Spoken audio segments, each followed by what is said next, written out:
Somebody else is tinging here. What do you want me to do, turn it down? Alan's turning it down right now? Oh, she's going live. Hello, hello, Okay. check, check. Check, check, check. Good to go. Put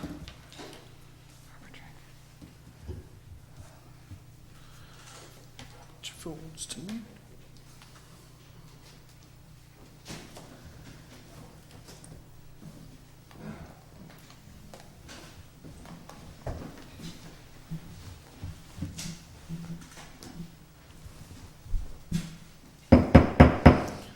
I'd like to call to order the Shandaken Town Board meeting for May of 2021. Please rise for the Pledge of Allegiance. Pledge allegiance to the flag of the United States of America and to the republic for which it stands, one nation, under God, indivisible, with liberty and justice for all. Board Member DeScalfani? Here. Board Member Steen? Here. Board Member Sort? Absent. Board Member Van Blarkum? Here. Supervisor Stanley? Here.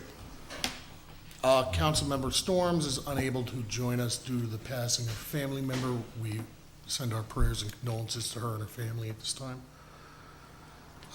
With that, I'd like to move on to the approval of previous town board meeting minutes.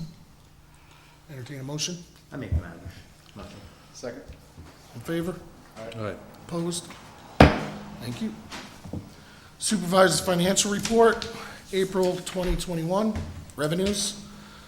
Vital statistic, $20, planning board, $225, ambulance fees, $13,973.88, town clerk fees, Easy Pass, conservation, $100, cell tower, $1,299.76, zoning fees, $340, building permit fees, $10,617.60, dog licenses, $36.50, police fees, $1,200, Shandaken Rural Cemetery, $185, for a total of $27,997.74. For communications, everything we have to deal with tonight is pretty straightforward.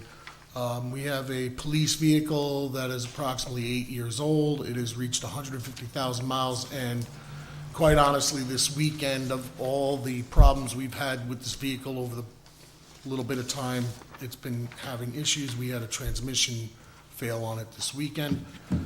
Looking at a $4,500 expenditure to replace that transmission.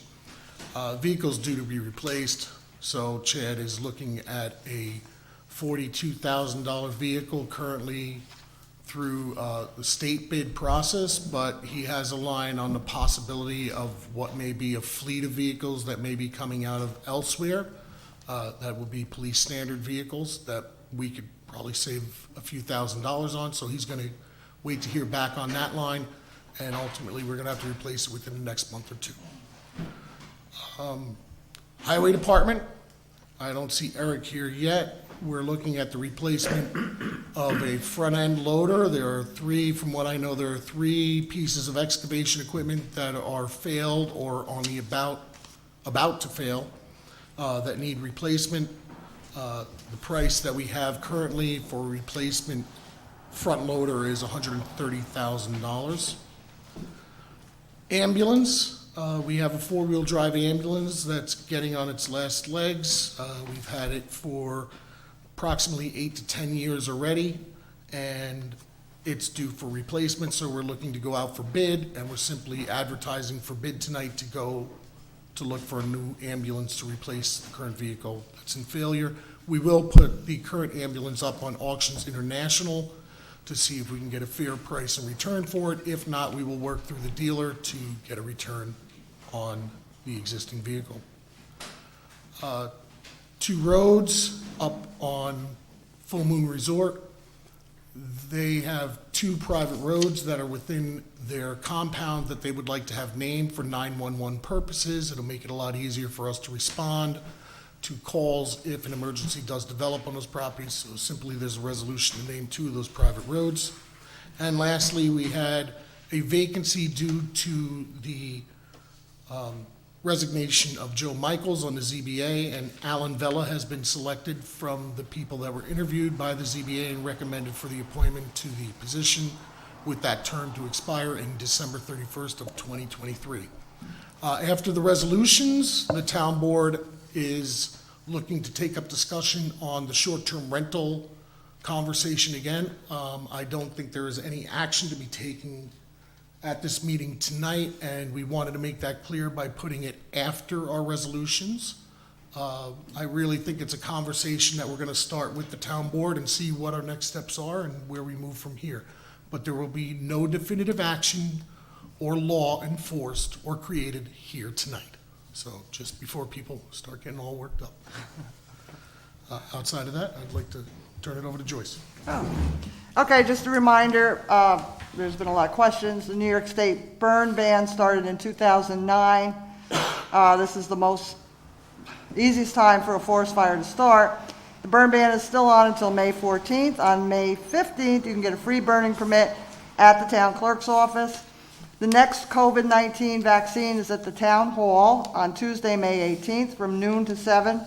You can get your first or second shot of Moderna. If it's your second shot, it'd have to be the 4 weeks, 28 days after your first.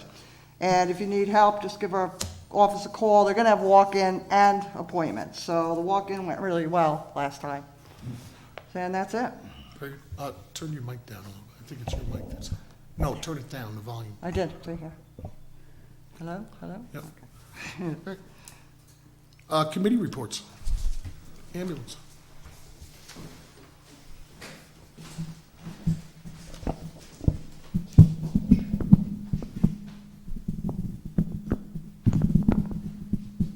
Good evening. April 2021 report for the town of Shandaken ambulance. Total calls received was 38, and mutual aid was not given or received. The weather is changing for the better, and it seems that everyone is coming out of hibernation and finally stretching their legs. The same could be said for our furry friends that owned this place long before we did, particularly the black bear. As many locals know, April ushers in the time to secure garbage, limit outdoor cooking, bring the bird feeders in, secure livestock and family pets, and heighten awareness altogether as hungry bears emerge.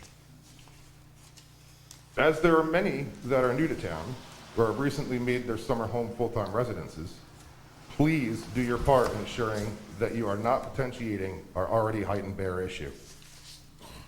By no means should anyone ever feed or attempt to approach bears.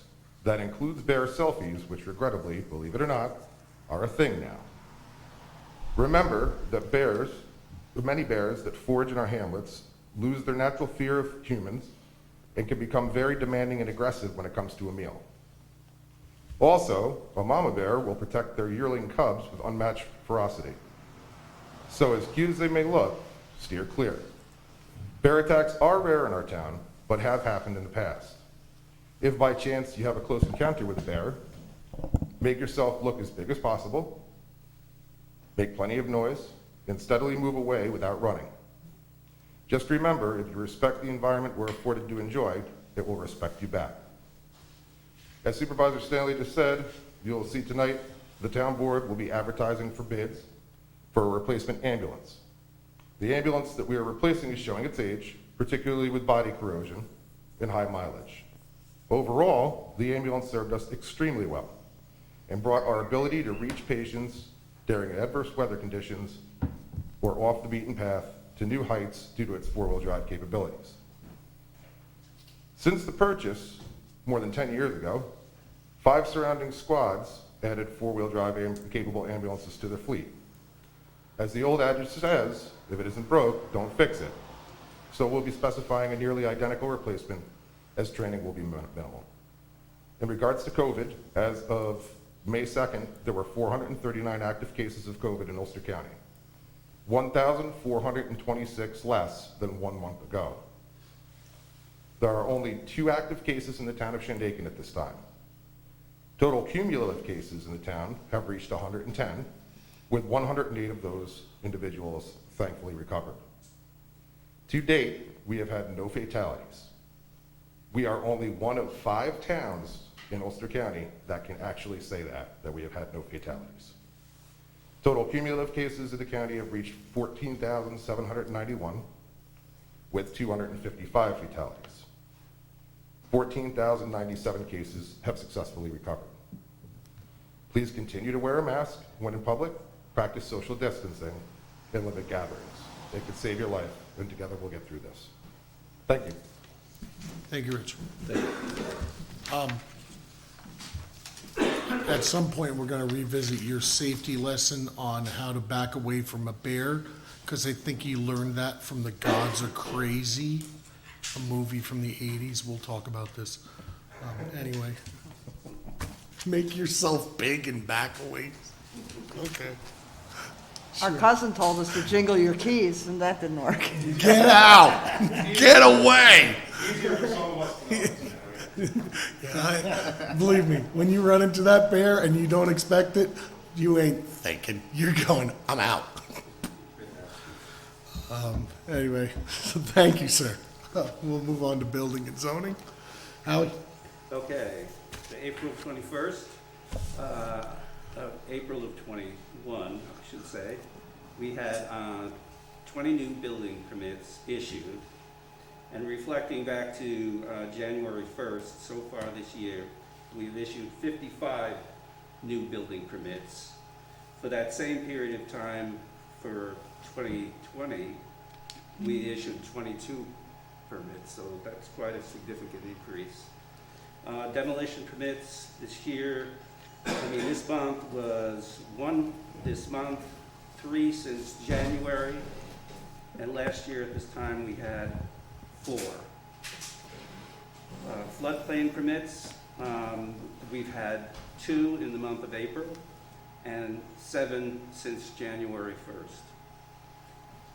Building inspections so far this year, 26. I don't have records for the last year or, the last couple of months.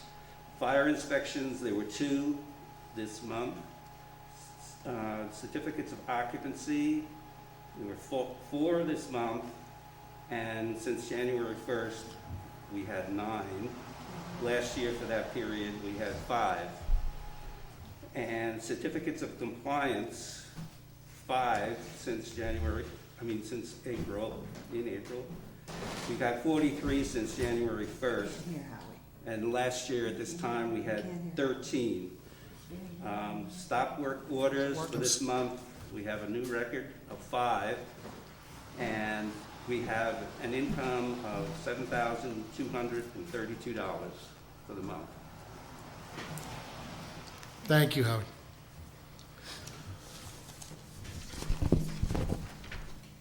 Police, Chad is not here. Chad is working on. Police something report else. for the month of April, there was a total of 699 calls, the vast majority of which were property checks and traffic stops.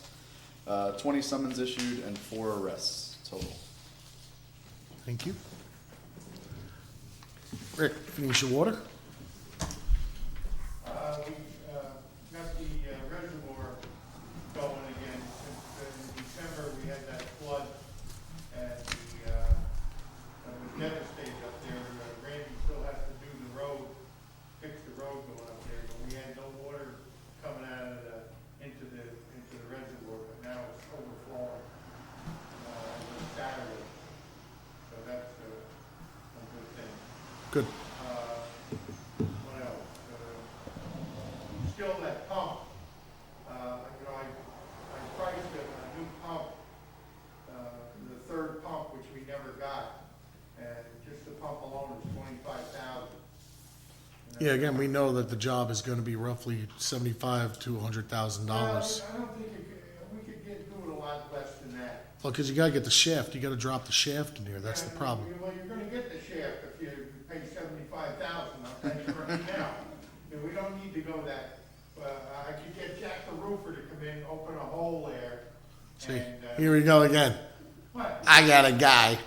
Well, Rick, I'll I put I appreciate what you're saying, Rick. You know I have over the years. I'm just saying that for time and time again, I can tell you, you're working on a public water system. You have to follow certain regulations and certain rules. Yeah. And to get the funding, which the Phoenicia Water District doesn't have, then you're beholden to a whole new set of rules by whatever grant you apply for, or whatever monies you get from whatever public entity. So that's the difficulties we have.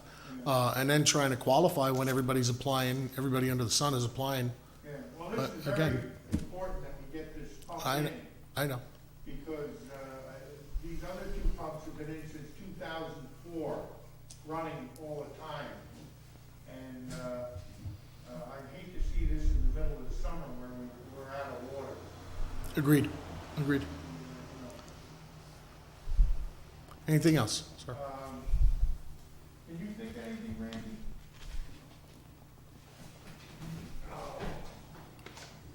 Well, I can tell you this, there's only 2 springs hooked up. There's only been 2 springs hooked up since back when Vinnie Bernstein was councilman. When Kenny and I went up there and built the road. Smashed about 50 feet of pipe. It's Schedule 40 pipe. He took sewer drain pipe up there and slid it, wrapped it around the Schedule 40 and clamped it. Well, there's 4 spots where water squirts right up by the pipe like a fountain. I told Bob last week, I told Rick, there's about 60 feet of pipe that's got to be replaced. And there's 2 other springs that have never been hooked up since, like I said, Vinnie Bernstein was councilman, and the reservoir was the first time it's been cleaned since 2007. We took 2 yards of dirt out of it with a 5-gallon pail and a 14-foot rope. I don't know if you've ever seen the reservoir Bob has, but I don't know if anybody else has seen it, but it's 14 feet deep, 60 feet long, about the size of the room. And we swept it, shoveled the dirt in a 5-gallon pail, and I pulled it up out with a 14-foot rope. And I'm still alive. But yeah, it was a major disaster up there. But we got water. Well, okay, so Randy, through it all, your suggestion is that we look at connecting those other 2 springs back up Yeah, Rick- to the Rick spring wants- house. Rick wants me to connect them up. I haven't. Well, Yeah. my suggestion is if you guys can draw up something, put it before your committee and have Alfred and the committee bring it forward to us for consideration and, Committee in 2 years now. well, I understand that. Again, Pandemic. yeah, again, we're starting to open up, obviously, so I think, it's time for the committee to start convening at least online or at a distance. I'm sure you can find a spot. If you need to use this room here, you can come here and socially distance yourselves, but, it needs to be discussed and, agreed. I mean, I know there was a situation developed with the fire department last week because of no water at the spring house.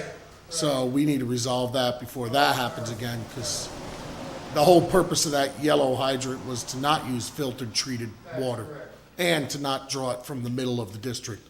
And I will say that our fire department should know to notify a water district superintendent if you are to draw from a hydrant within a district Yeah, I got for a 12 test. I got 12 calls I to mean- that. One woman, I was on the phone 55 minutes with her, trying to Yeah, I calm her understand. down. A lot of, you create a, Well, again, I think the COVID, there was a lot of communication breakdowns because of the COVID. Everybody just like stepped off and Yeah. and we got to get. I mean, you could pick up a phone. It's not that difficult anyway. Not putting blame on anybody. I'm just saying could have been handled better. Pine Hill Water. Actually, there's no report for Pine Hill Water other than that as of today, I received a letter from Don Clark, who is officially resigning his position as the water superintendent of Pine Hill effective September 30th of this year. So we will be looking for a water superintendent for the Pine Hill Water District. So that'll be a big loss for the district. He's been running it since its inception, basically. Knows the ins and outs, but is willing to train somebody, and I'm sure there's somebody out there that is willing to take it on. Do we want to put an ad for that? We will eventually. I gotta talk to Donnie about what to put him in and how to place it, because they have to have the certifications, correct, Rick? Yes. Yes, so. Museum, do we have a report? Yep. Shandaken Historical Museum, Director's Report for April 2021. April brought us 17 visitors. We have had several issues with the museum. Downstairs, a display has come down from the wall and needs to be put back up. Fortunately, nothing broke. Unfortunately, Friday the 30th of April, I had visitors who did not close the front door, and the fierce wind grabbed it and slammed it into the outside light and the flag and flag mount, causing damage to both as well as fracturing the glass in the front door. I have duct taped over the fractures on both sides of the glass. No hot water has also been an ongoing problem and continues to be, as well as Verizon's poor service. I have recently emailed Robert Sass to get him to come back and do the railing and gutter, which was approved a while ago, and we'll see if he can help with the other issues as well. I continue posting and sharing our history on Facebook with positive feedback. We continue following New York State guidelines as we recover from COVID-19. Stay well, stay safe, stay Shandaken strong. Kathleen Myers, Director. All right, so that's the first I'm hearing of the damages weekend. Yeah, I guess we'll have to look into it. Yep. I don't need that. Of note, while we're on ambulance, there was damages done to an ambulance door on the firehouse at Phoenicia. It's approximately $5,500 in repair that needs to be done to the garage bay door. The overhead? Yep, the overhead door.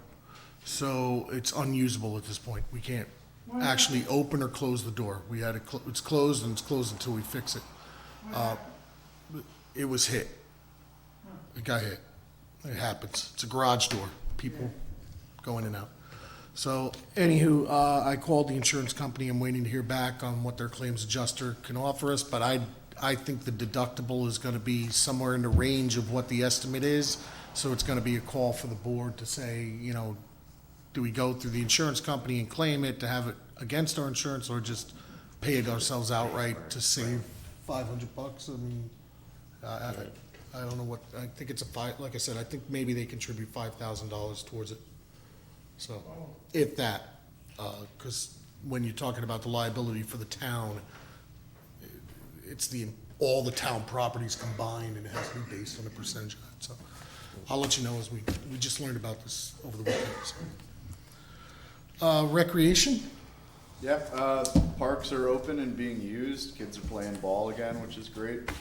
The dog park renovations will be happening. Hopefully, we have a plan with the help of the highway department by the end of May and into June to replace that fence with chain link, which is going to be cool. We have a volunteer committee put together. A lot of people have stepped up. And then we'll be looking for volunteers all summer to put in more park equipment in various parks around town. So reach out. Yeah, I wanted to talk to you and Eric after, because something with the fence posts I was thinking about. And we still need parks managers. We still have a Oh, yes, replacement. correct. So we need a park manager for Parish Field, and we're still looking for committee members for the prospective park in Mount Tremper. With that, we'll go to public comments on resolutions. On resolutions. Yes, sir. Yes, Okay. I see the police car, 45,000. Yes, Is that a new one? yes. Now, I just bought a Chevy Equinox in October, I only paid 28,000 for it. Okay. This is a 2021 Police Interceptor, and this is state bid. This is $35,000 on the base vehicle. I have it right here, the bid. $35,000 on the base vehicle. And then the lights, electrical necessities Oh, you gotta have lights. adds another $8,000, which is $44,054. Wow. So, Did you shop around? yeah, I mean, this is the bid that you use for the state. That's the vehicle they're getting. Other than stepping up to a full-blown SUV, which we really don't need. Yeah. You know, so these are the vehicles that everybody's getting. Well, I have a So, full-blown but SUV for 28,000. so the other vehicles that Chad, and I hope I'm not speaking out of line on this, Chad, wherever you are. Yeah, I wish you But- could have been here. Well, he's got other work to do. He's got other work for the county he was doing tonight, okay? So, he's got another job. So anyway, I guess the state of Virginia or the state of Pennsylvania put a large order in for a number of police interceptor vehicles and never took delivery of the vehicles. So those vehicles may be sitting somewhere stockpiled, which that's what he's looking into, is to see if we can get one of those vehicles if they're available. If we are, then we could save quite a few $1,000s on the vehicle Minnesota must purchase. have a load of them. They're funding the police there so they can maybe get it one cheap. I'm not, Rick, I'm not, Rob, settle down. Just say, I'll give you 20 for it, cash. See what happens. okay. Well, the one thing I hated about COVID was not having Rick here, I'm telling you. Very boring. I'm not, okay. If the town wants to pay me to fly to Minneapolis or wherever you're sending me to go ask somebody a question, Communist areas there, they don't want police, so they're letting the cars go into Chicago. that's the best for one God's yet. sake. They got a market out there for police product. Practically nothing. I never even thought of that, Rick. Wow. I bought a car for you. All right, God bless you, Rick. Moving on. Brand new Buick, Moving on. 5,000. Any other comments and resolutions? It's like, see, open it up to the public one night. I'm see. losing it. You wanted me to come up, you asked me to come up. I did not ask you to come up. I did not. Rick, I play subterfuge throughout Phoenicia to try to deter you. You asked me to come up. Oh, meeting starts at 7:30, Rick. There's no motions. We'll move on to resolutions, please. I'll start. Resolution 7221, resolutions to pay all bills, whereas the Department of Audit and Control require town boards to sign and inspect all vouchers coming into the town for payment, to number and total amounts from each fund. Therefore, be it resolved that the town board authorize the following vouchers paid: from general, $135,242.22; from highway, $193,526.05; Phoenicia Water, $11,234.12; Pine Hill Water, $2,051.88; Phoenicia Lights, $1,917.07; Chichester Lights, $164.90; Pine Hill Lights, $621.86; Shandaken Septic, SMB, $330 even, for a grand total of $345,088.10. I move its adoption. Second. Board Member DeSclafani? Yes. Board Member Steen? Yes. Board Member Van Blarkum? Yes. Supervisor Stanley? Yes. Resolution 7321, resolution for purchase of replacement police vehicle. Whereas the town of Shandaken Police Department has a vehicle that is beyond contractual mileage and deemed unfit for service, and whereas the town of Shandaken Police Chief has found a suitable replacement vehicle, and therefore be it resolved that the town of Shandaken Town Board approve the purchase of a police vehicle for a final price not to exceed $45,000, and move its adoption. Second. Board Member DeSclafani? Yes. Board Member Steen? Yes. Board Member Van Blarkum? Yes. Supervisor Stanley? Yes. Resolution 7421, resolution for purchase of a replacement highway vehicle. Whereas the town of Shandaken Highway Superintendent has identified a piece of highway equipment for replacement and needs to replace an excavator, front loader. Front loader? Therefore be it resolved that the town of Shandaken Town Board approve the purchase of the highway equipment for a final price not to exceed $130,000 and move its adoption. Second? Board Member DeSclafani? Yes. Board Member Steen? Yes. Board Member Van Blarkum? Yes. Supervisor Stanley? Yes. Resolution number 75-21, resolution to advertise for bids, replacement ambulance. Whereas the town of Shandaken Ambulance has identified the need for a new ambulance, therefore be it resolved that the town board will advertise for bids to purchase a new ambulance. Be it further resolved, any prospective bidder should contact the Town of Shandaken Ambulance at ambulance@shandaken.us or call 845-901-0228 for specifications. All sealed bid envelopes must be clearly marked in large block letters, either ambulance bid, That's it. Letters, right, ambulance bid. okay, and should be received no later than 3 p.m. on Monday, June 7th, 2021, at the Town Clerk's Office, P.O. Box 67, 7209, Route 28, Shandaken, New York, 12480. All bids will be opened and read aloud at the Town Board meeting scheduled for 7 p.m. that same evening. The Town of Shandaken retains the right to reject any and all bids and move its adoption. Second. Board Member DeSclafani. Yes. Board Member Steen. Yes. Board Member Van Blarkum. Yes. Supervisor Stanley. Yes. Resolution 7621, resolution to name privately owned roads for 911 purposes. Whereas a method has been developed to implement enhanced 911 street addressing, and whereas the town of Shandaken has been approached by a landowner to name 2 private roads on their property in order to provide better 911 service for their properties. Therefore, be it resolved that the town board of the town of Shandaken hereby names the following private roads as follows. In Oliveria, Full Moon Resort, emanating and terminating at points within the privately held property adjacent to Oliveria Road, SBL number 23-2-30, to be named Mountain Sky Drive.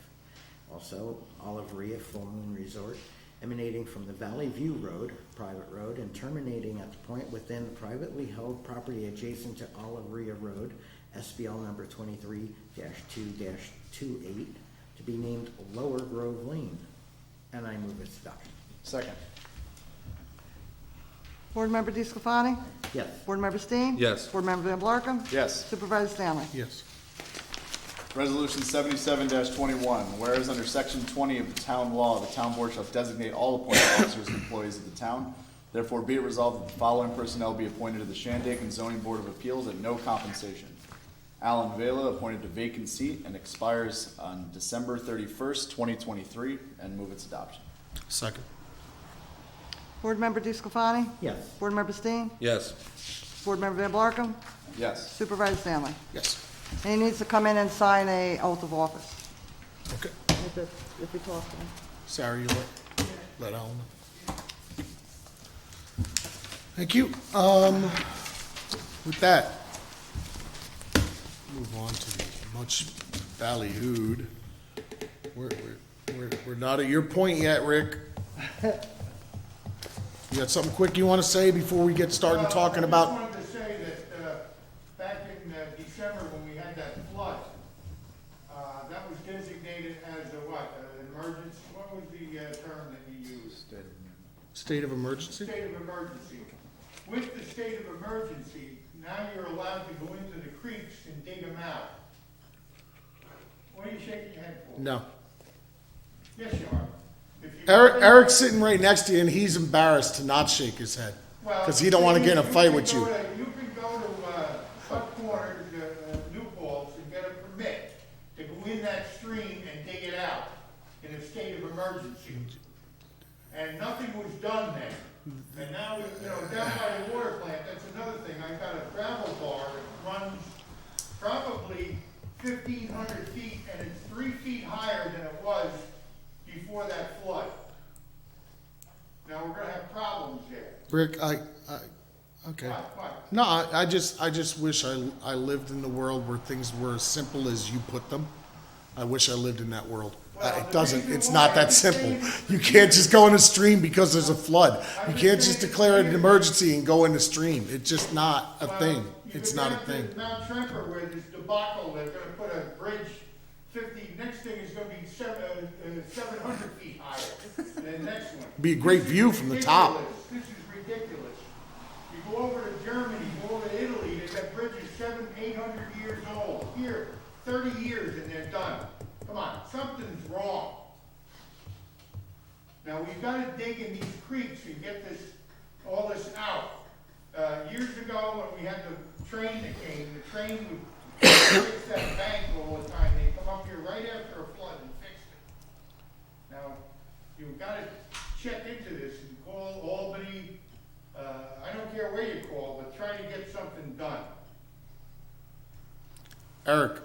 what was the biggest holdup on the bridge job on Peck Hollow right now? A tiny little dead-end hollow that should be a $600,000 bridge replacement for a couple of houses.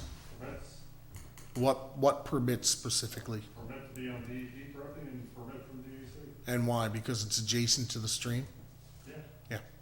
That's what we go through every year, every day. Say the next flood- It's not as simple as you put it, Rick. You can't just go, it's a state of emergency and you can go in the street. It's just, and I don't want people thinking that. The next That's not the flood way we it get, goes. We're gonna be marooned.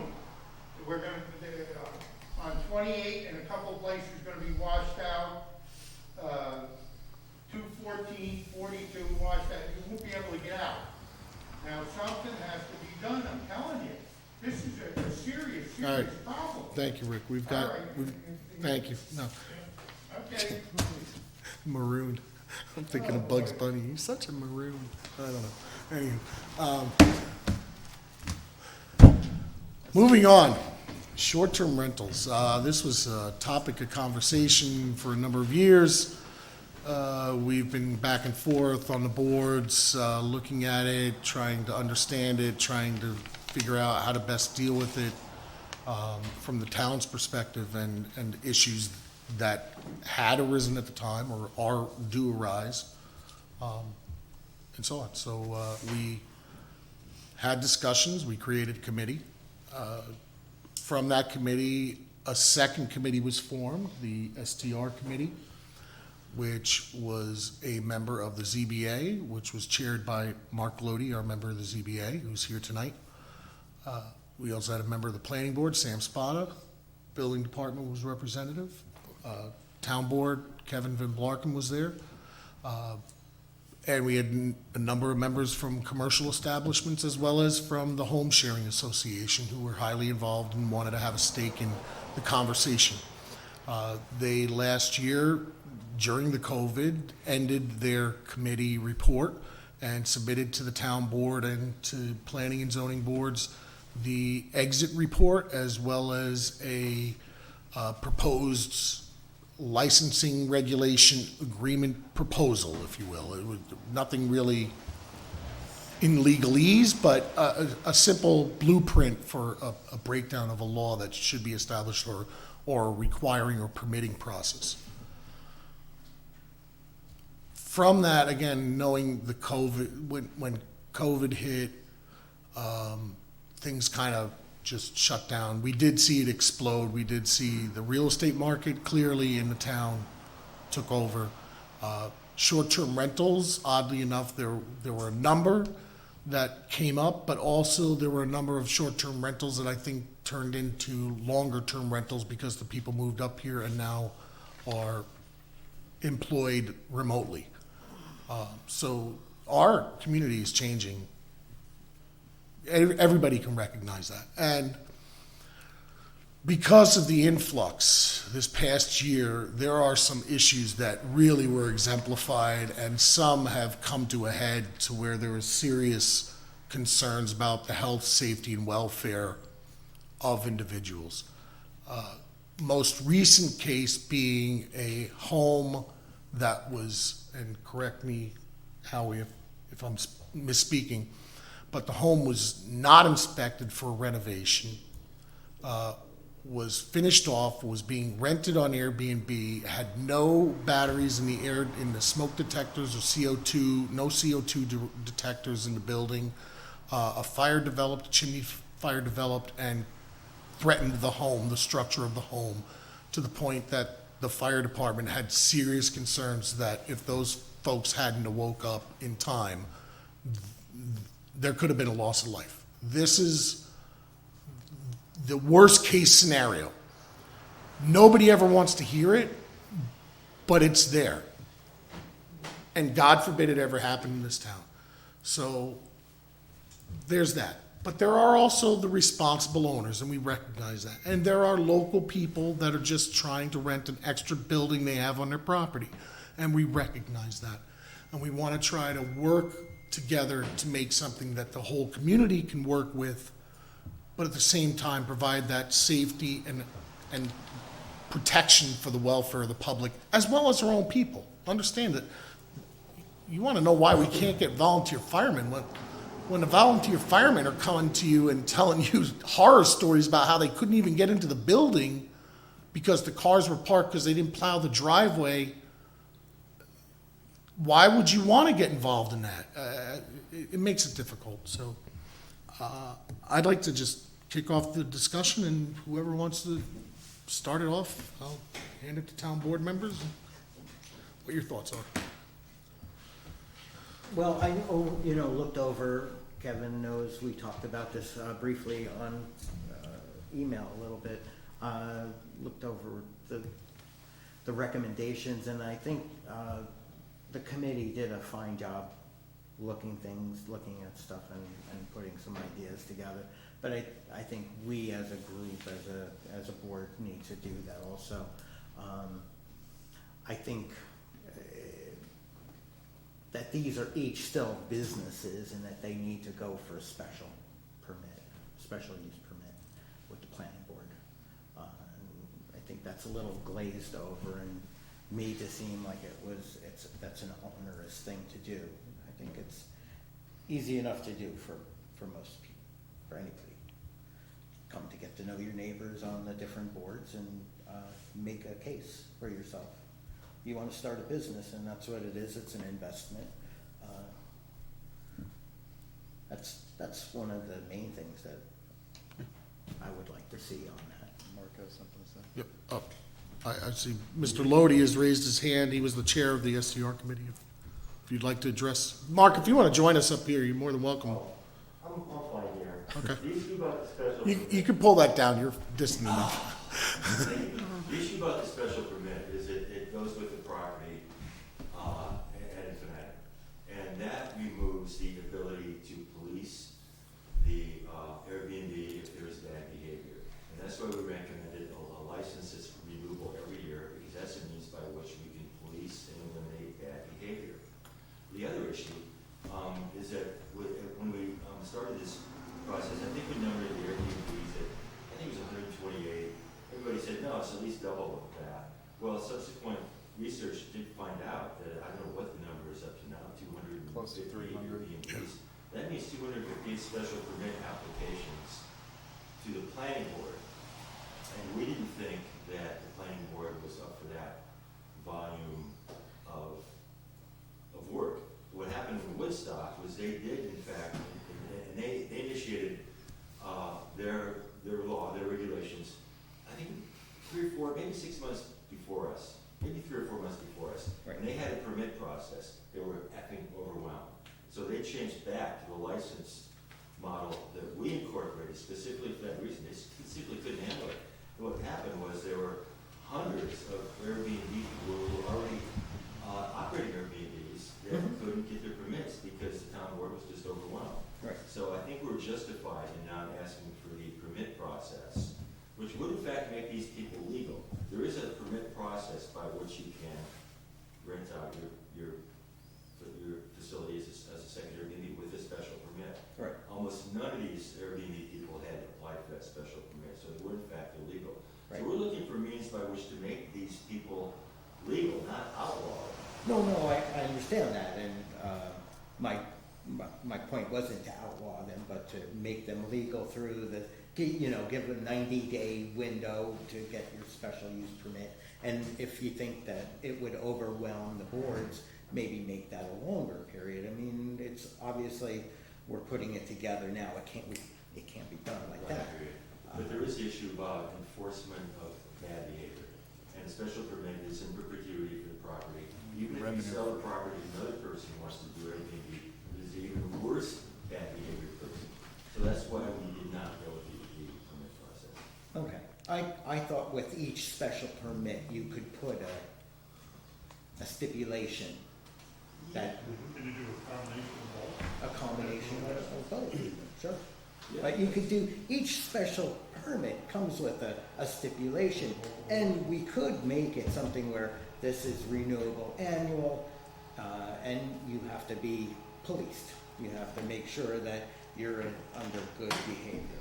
You have that prerogative, and that would be actually rewriting the laws of special permit or creating a new class of special permit. Maybe.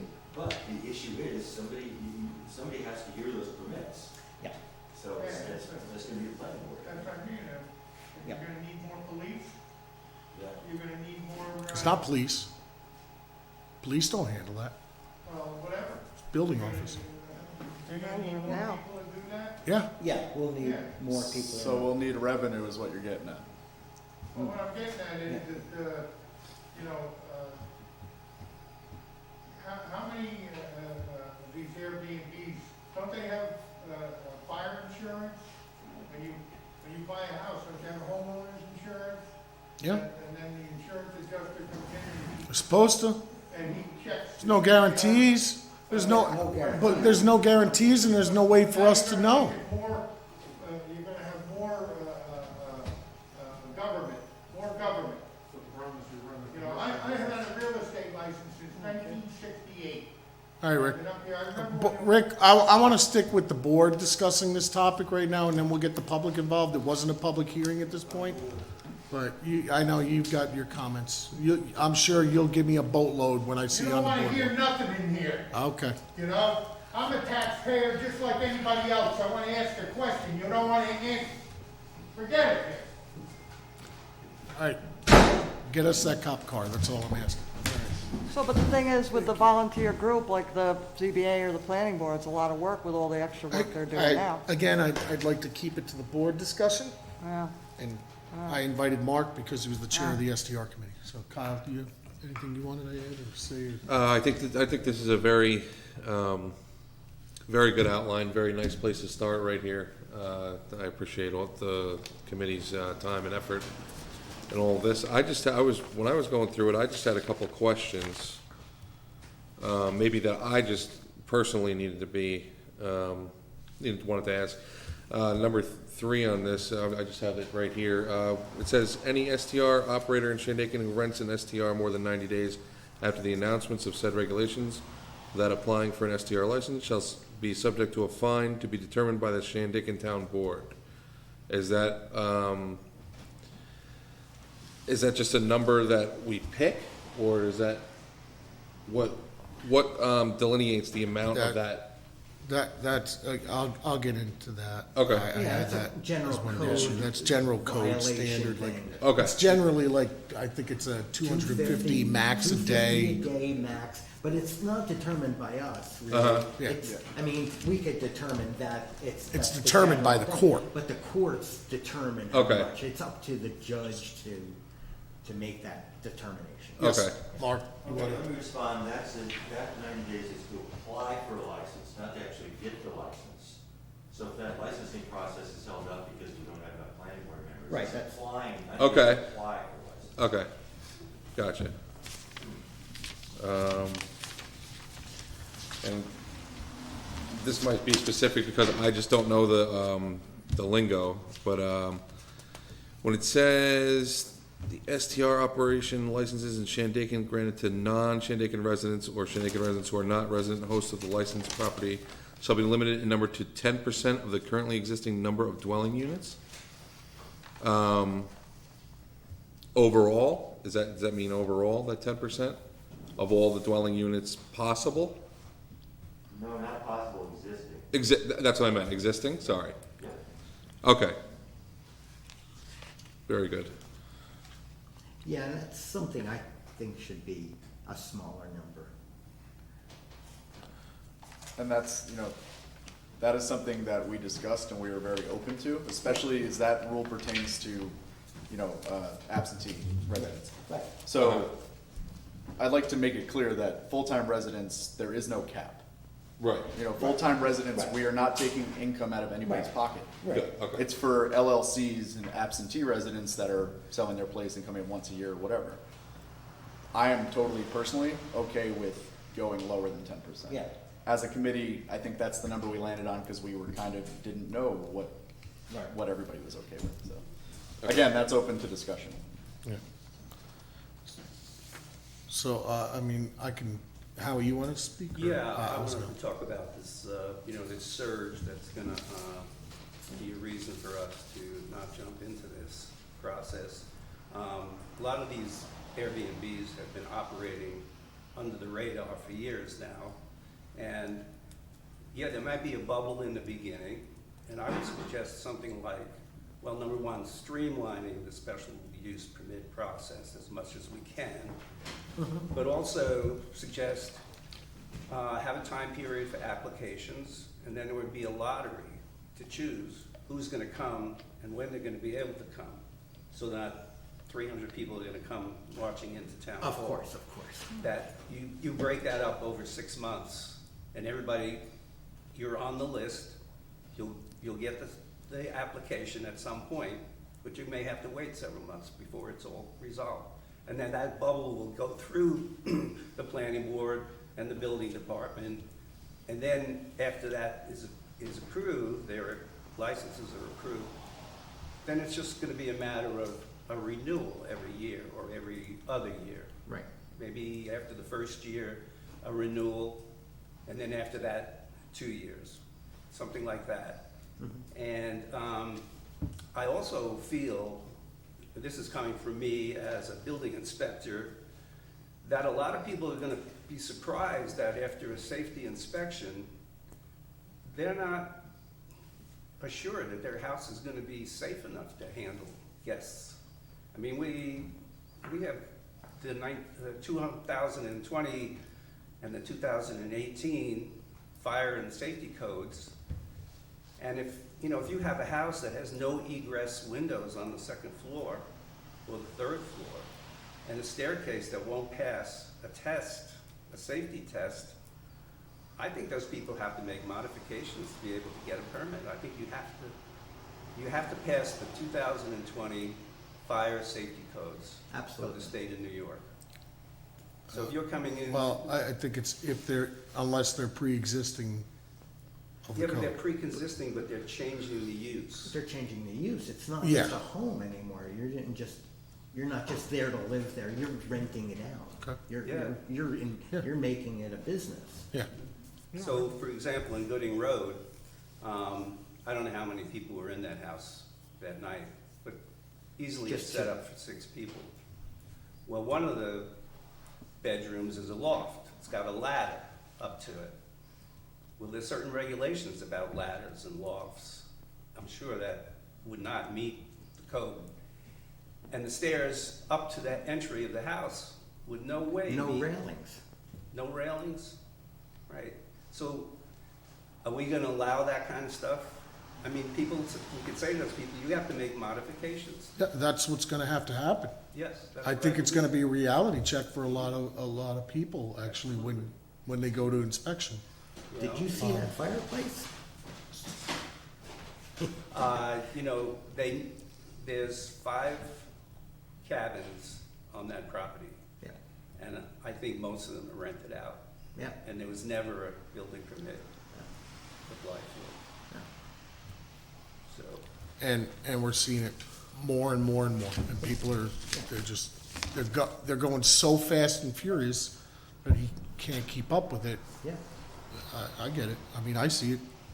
I see stuff happen on a weekend, and I'm like, these guys blow in on a weekend, and the thing is done. And Monday morning, I'm driving in and talking to Howie, and I said, and he goes, "What?" I'm like, "Yeah, the whole front's redone. Everything's been framed up, done. Windows are in. It's all closed in and done." And they walked away. Yeah. Anyway, yeah, I have a number of things, and Kevin and I spoke about this. I mean, I went pretty detailed through what was proposed.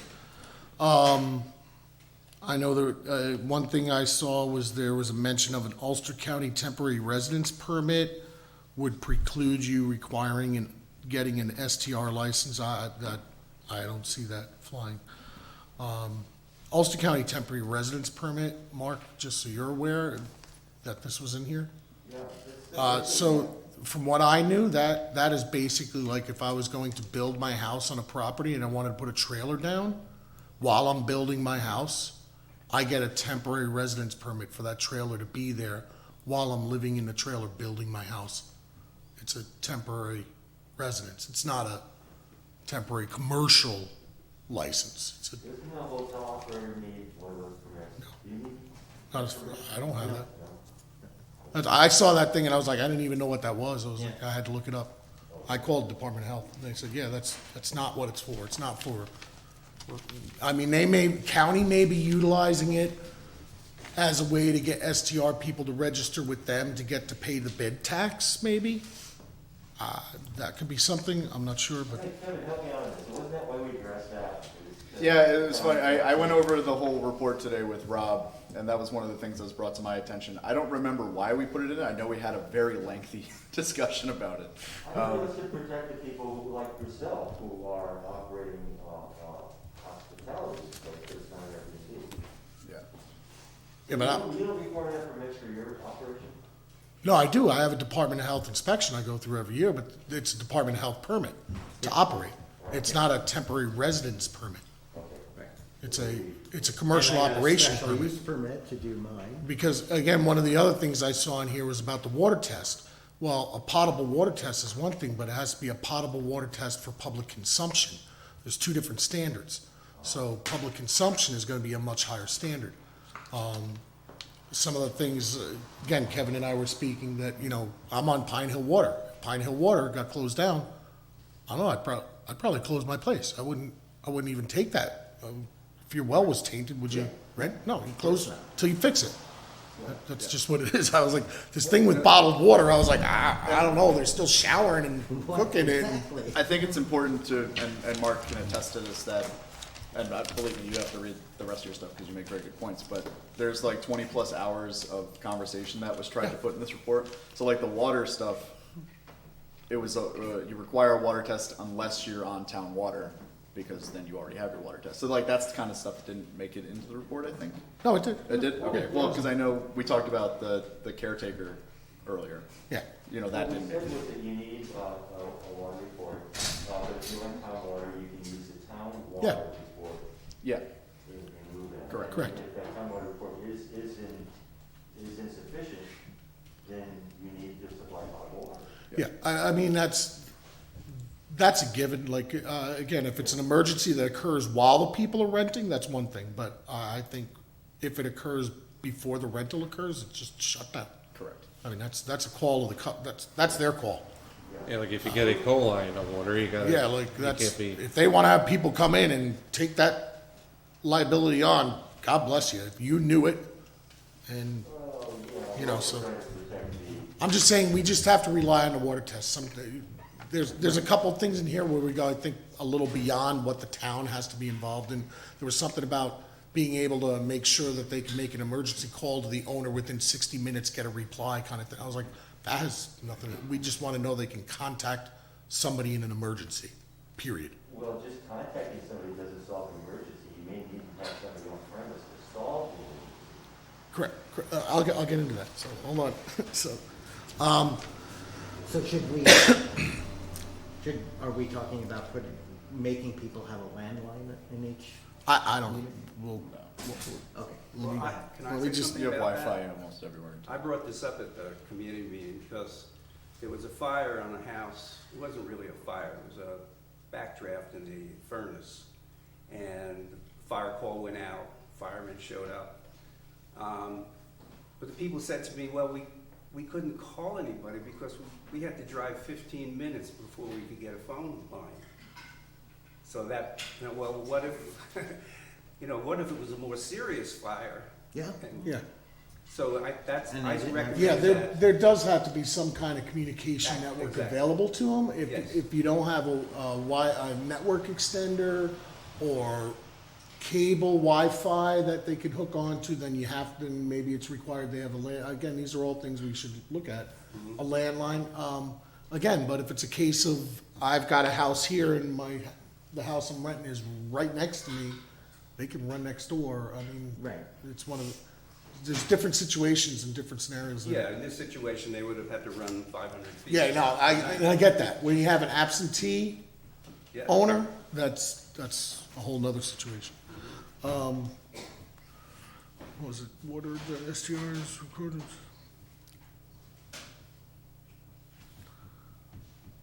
There was stuff in here about revocation of licenses and suspensions. It said the STR host shall request, this is number 8, shall request an inspection of the STR property at the time of application. I put, they're required to have an inspection. Nobody gets around the inspection. That's, you gotta inspect the building to see it's up to snuff. Then it goes for a violation, it's a suspension. If it's not corrected within 30 days, we can talk about the days and the time, but it becomes a second strike if it is unresolved.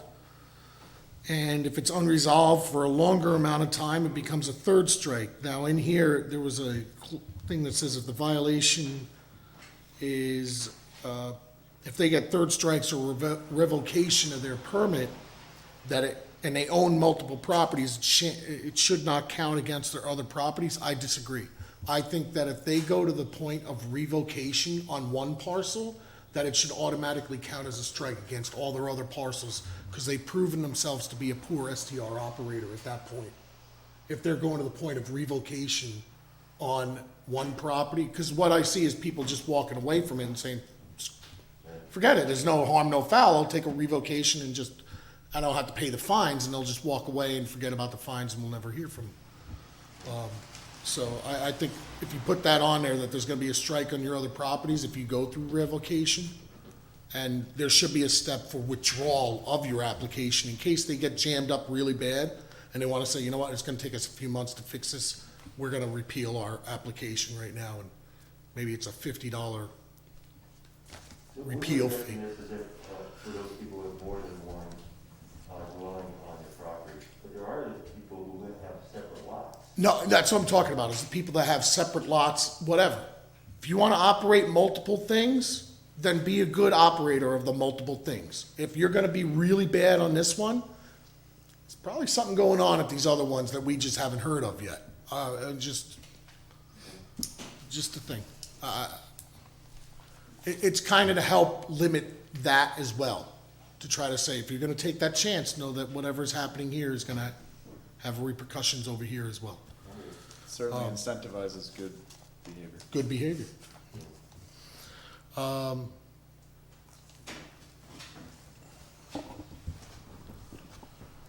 License revoked, yeah. Remedy 30 times, yeah, this is all, again, I got little notes here just because of previous laws we've written, and I know where a lawyer's gonna be like, oh, you gotta put this, just legalese. As Pete said, with the application, and I get what you're saying, Mark, you know, I hadn't even thought of it that way, that the permit rides with the property.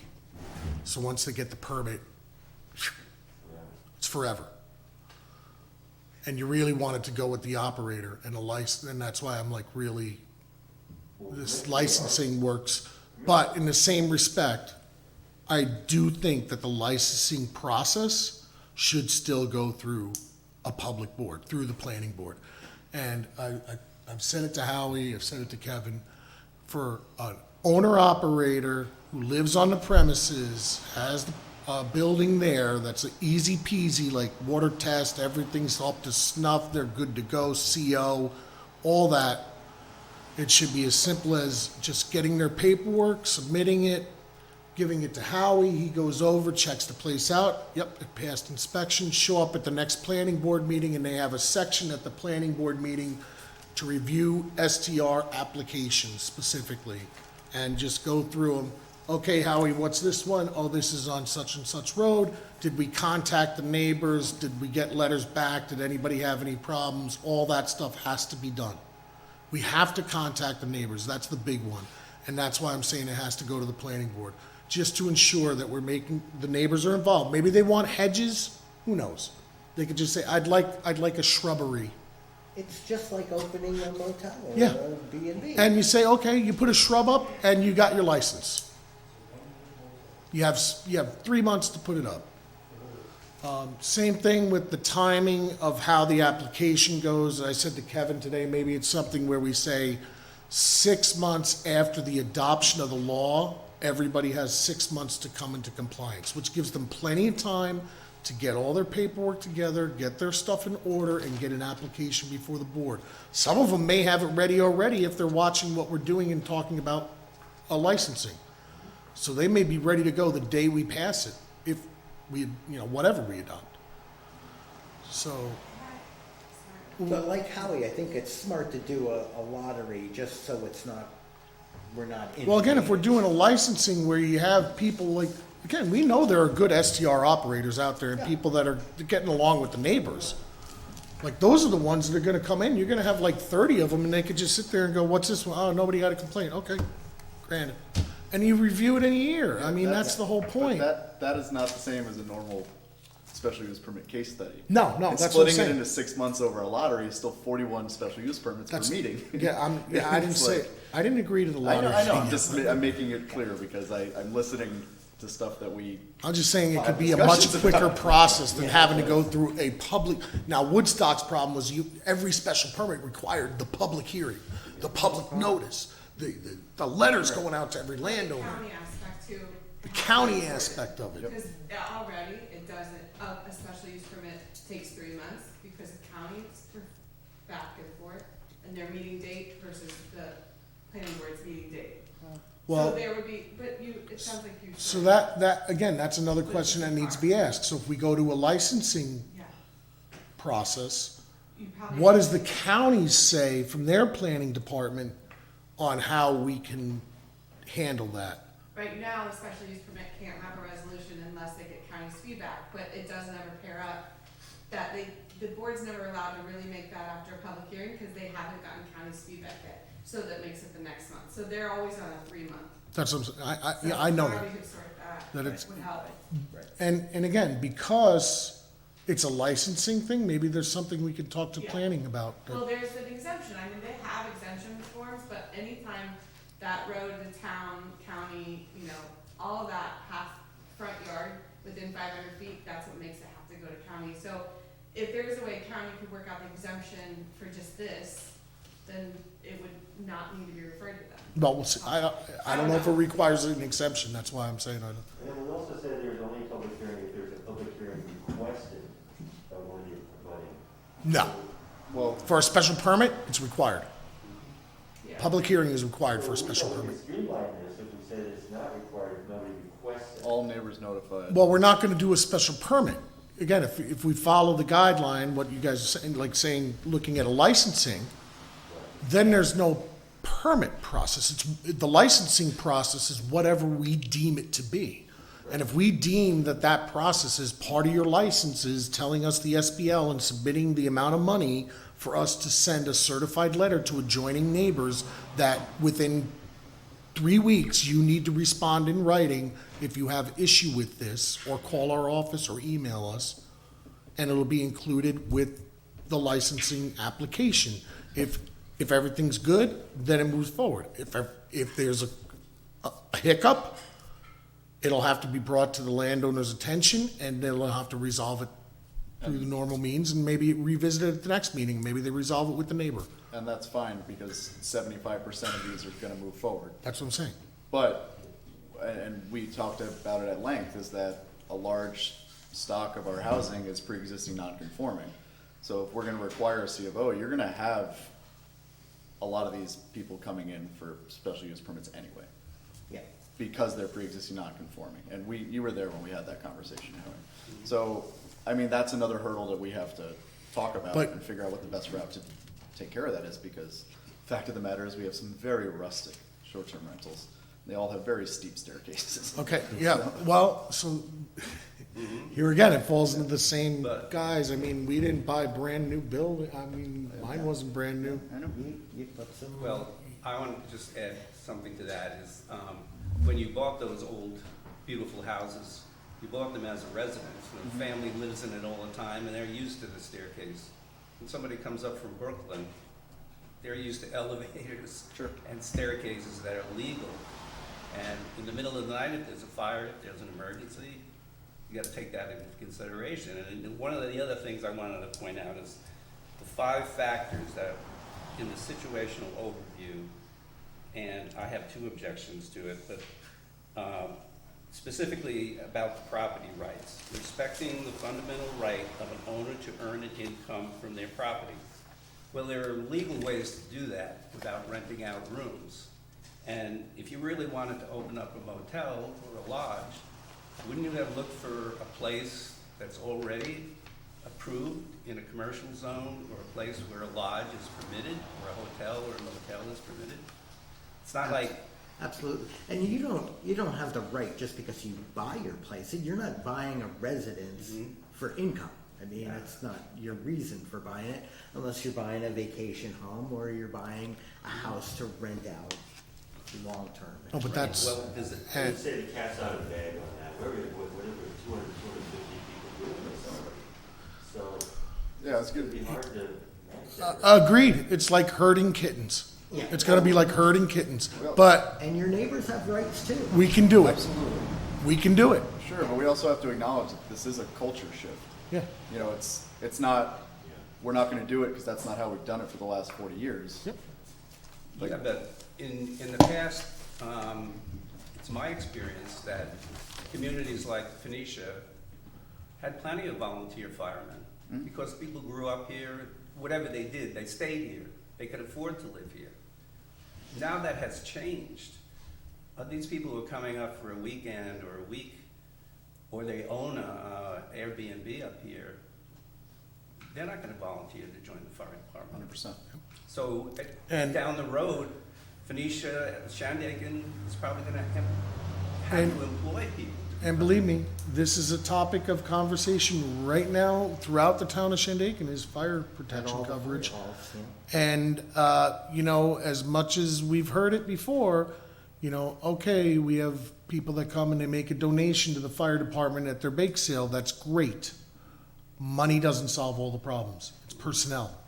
It's viable personnel too, like people that can actually carry air packs, go into a fire and deal with a fire, deal with an emergency situation, that are here available to us. This is becoming a serious, serious situation, and it's not just Shandaken, I mean, it's it's across America. Sure. Just a everywhere. problem. But just to wrap up, I had a couple, the one biggie that I pointed out to Kevin, and I know this is probably an oversight on the committee, but nowhere in here is there a recommendation for a local property manager or local responsible entity to be within a certain distance to respond to issues of the property immediately. Number 14.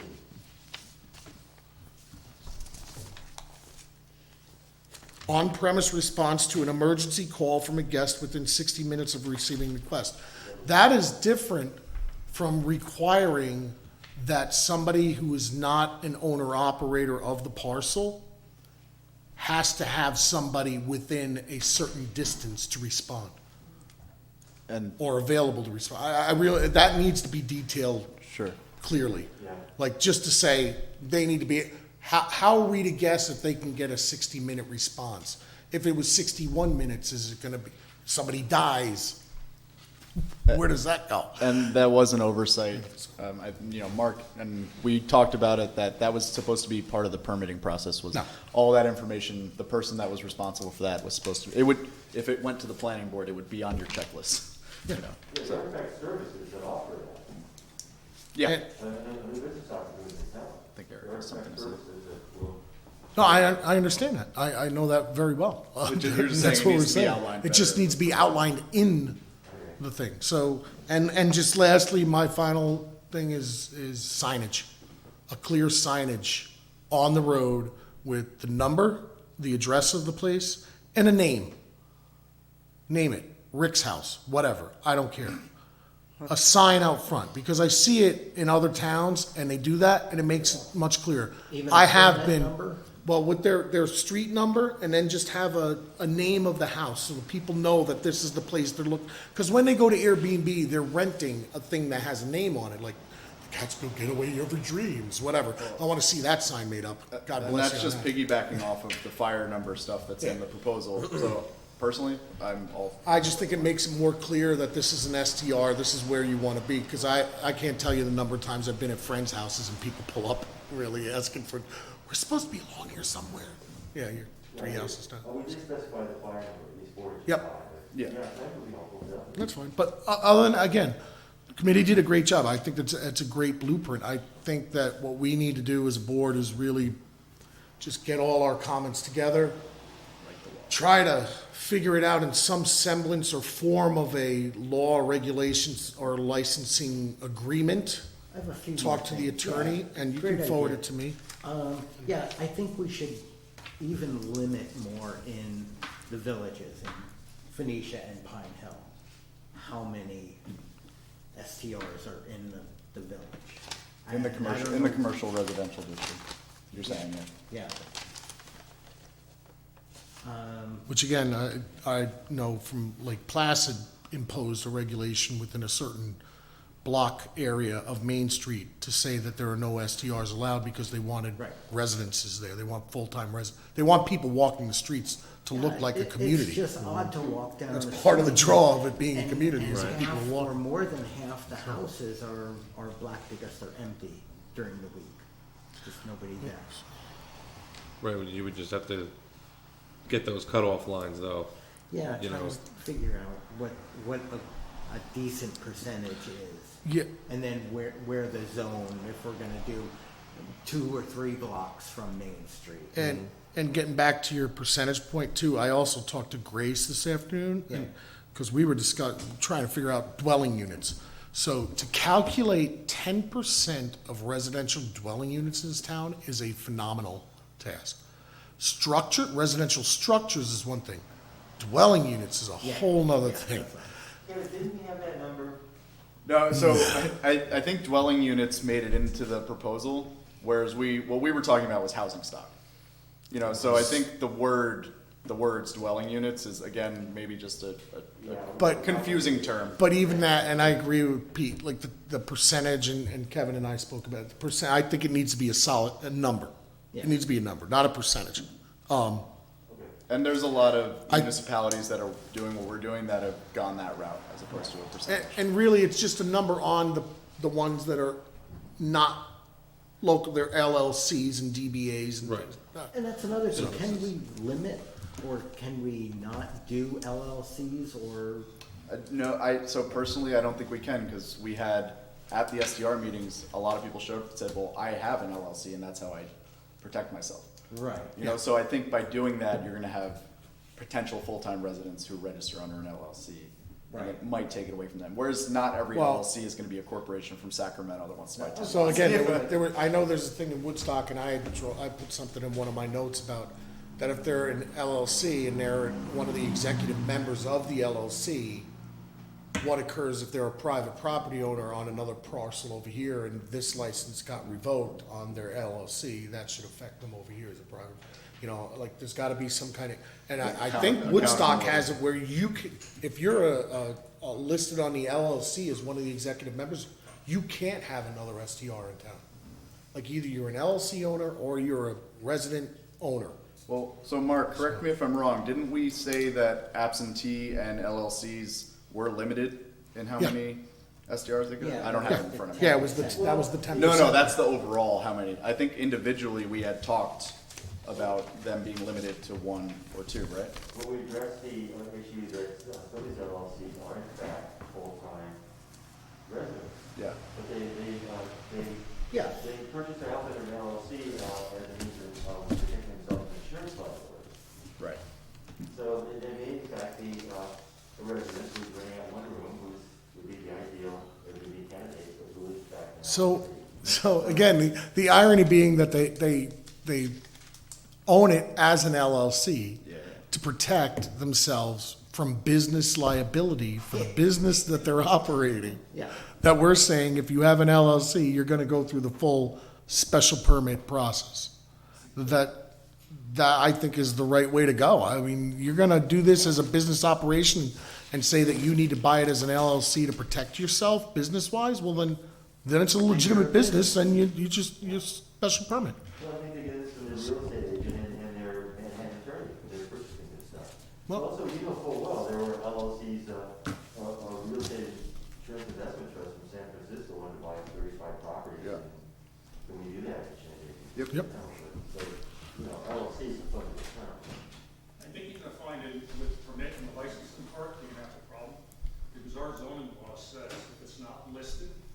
it's not permitted. So you're kind of gonna have to do a permit. Because you can't just do a license without a permit, because it's not a permitted use. Called the law. You have to change law. It's called the law. That's what we're looking to change, Eric. Hi, welcome. Thanks for showing up to the party. Just, what? We had the whole excavator discussion before you sat back there. Rick's talking about digging in the streams, you sat back there. Now you start chiming in here. A license is not a permit, and I'm saying you kind of have to do a permit. So we listed in the code as a licensing. You changed the law to say that this is allowed. Right now, Airbnbs are not a permitted. We're not talking about right now, we're We're talking not- about the future when the law passes. They are permitted use. How? It's a one unit. Yeah, we're not going to go down this rabbit hole right now. I am not going down this rabbit hole. No. Do it at Sportsman. Do it at sports. That's right. Sports. All right. So yes, Howie. I'm sorry, Howie wants. I want everybody to stay up late tonight. Perhaps, this is a suggestion on my part, and I don't know all the legalities, but how about if the license required a site plan review rather than a special use permit? And the site plan review would go through the planning board, things like parking, safety, occupancy would all be addressed. And then a license, they could be approved for a license that has a limit of 5-year per terms, something like that. Well, I again agree. Yeah, I had something in there about the map. Yeah, again, I agree that it should be a hand-drawn to scale map of the parking areas and availability. I think that should be submitted with the application. But again, I got to talk to the attorney and see where we lie with this permit process, because that, I hadn't even thought of that if it's a permit, it stays there forever. And Yeah. special permit stays there forever, and I'm not, It can, We had that conversation. that's permit not can a get- thing. can be approved with conditions, and the conditions could be, I'm not gonna determine what they are now, but it could be a limited amount of time. Right. Or, you know. if Yeah, you- there's if you say so many stipulations on strikes. each special use permit. I mean, other towns, they've done licensing. I mean, it's easy. And again, revenue generator, protection, knowing that they're getting checked out, Yep. Happy neighbors? happy neighbors. Hopefully. Happier neighbors? Nobody's ever, they're never all happy. They're gonna complain about it. So anyway, so I'm suggesting that we, again, just keep going with the network and give me suggestions from tonight's meeting. I'll try to put something together in some kind of format that we can send to the planning and zoning boards. Well, maybe send it over to the attorney, just give it a rough overview of it before we finalize it. Send it over to planning and zoning one more time to have those boards just review it. Have them send it back with their recommendations, and then we'll draw it all together. Take a year this time. Yeah, it's not a year. It's you get in a month, Mark. And Cliff, if you're out there. He's out there. All right, I told him about that. you get a month. It's gonna be your meeting next month. So, yeah, not this month. We'll see. It's a lot. It's a lot to go through, so. Next week, yeah. So, and then we'll move on from there. So I'm hoping that before, probably closer to fall, we'll have something that's finalized and end of summer, and have something that we could be wrapping up maybe. Then we'll do Move the forward. code books over. Then we can do the code. Aside books. from that, And we don't have to rush, just we'll get what we want done in a timely manner. we've been sitting on it long enough now. Aside from The committee that, was founded in 2018. Let's just, there is another issue that's arisen, and Howie's looked into it. This is regarding the metal storage containers, like railroad storage container boxes, shipping containers. Basically that we've spoken to other towns, and they just outright outlawed them, similar to what we have for trailer What, parks. to And turn into housing? yeah, to units? turn them into houses and structures and utilizing, yeah, we're just gonna have to say no. And No, we this- should also discuss, I mean, other than a house, what else will be considered usable as an STR, a shed? Chicken No, it has to have a CO. It has to have it? Yeah. At this point now, if it's a newer structure, it's gotta have a I seal. mean, I'm not ready to cross this bridge because we've had people come to meetings and we were just like, whoa, whoa, whoa, back up. There is an app called Tenter Yep, that you can rent tents out, Yep. which is similar to glamping. So I mean, like, it's a short-term rental, but I think that needs to be part of the conversation, like you're And that bringing does up. need Yeah. to be, because typically if you're doing tents, you have to have 20 acres. I think that's what the code calls for, if you're gonna be a campground. Yeah, sure. yeah, I have no. no opinion. And are we gonna allow RVs? I mean, I've seen RVs and campers. Well, Oh, you yeah. know, the fire lag is going through review right now, so, and the planning board has assistance from the town representative to guide them through that process, and I have to say that seems to be working out very well. Okay. Oh, But and the they're shipping doing. Yeah, but containers they're- that I'm talking about are people, not people buying them and turning them into homes, because that's very difficult to meet the 2020 energy codes. You basically have to build a structure around it. Right. What I'm talking about is people, you can buy a 10-foot by 20-foot shipping container, Of course. right? And you can buy it for $2,000. You can have it, I don't know what it costs to deliver it to your yard, but I noticed that these things are starting to crop up. Yeah. And Warren Tutt informed me a couple of years ago that the town of Ulster. Stocus, I believe. Ulster, Ulster. town of Ulster, yeah, was looking forward to banning them in residential districts.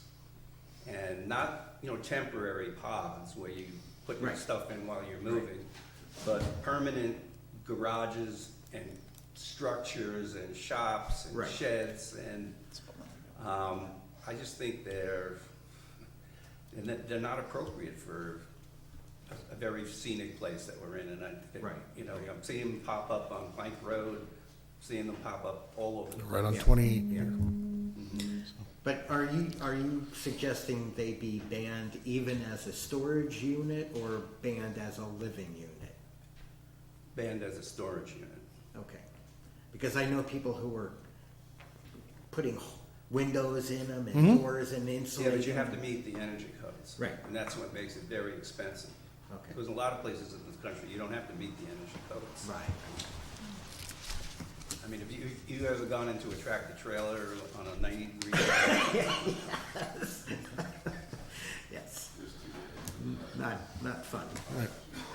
So, with that, I'd like to adjourn the meeting in memory of Linda Fitzpatrick, Paul Petnato, and John Rossitz.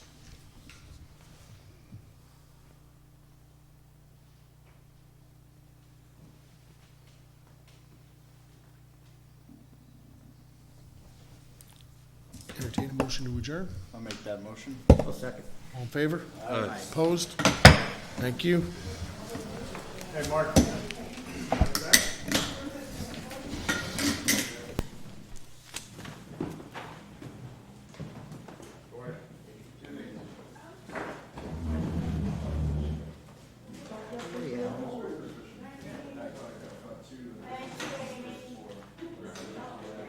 Did you get your vaccine?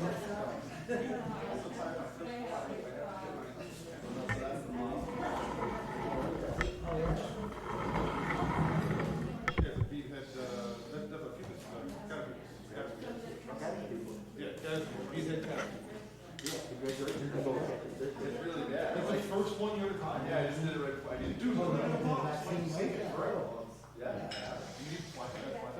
I got water. Did you really? Yeah. I got my second one. 3 weeks ago, I think. 31 years. And I subscribed to Post One.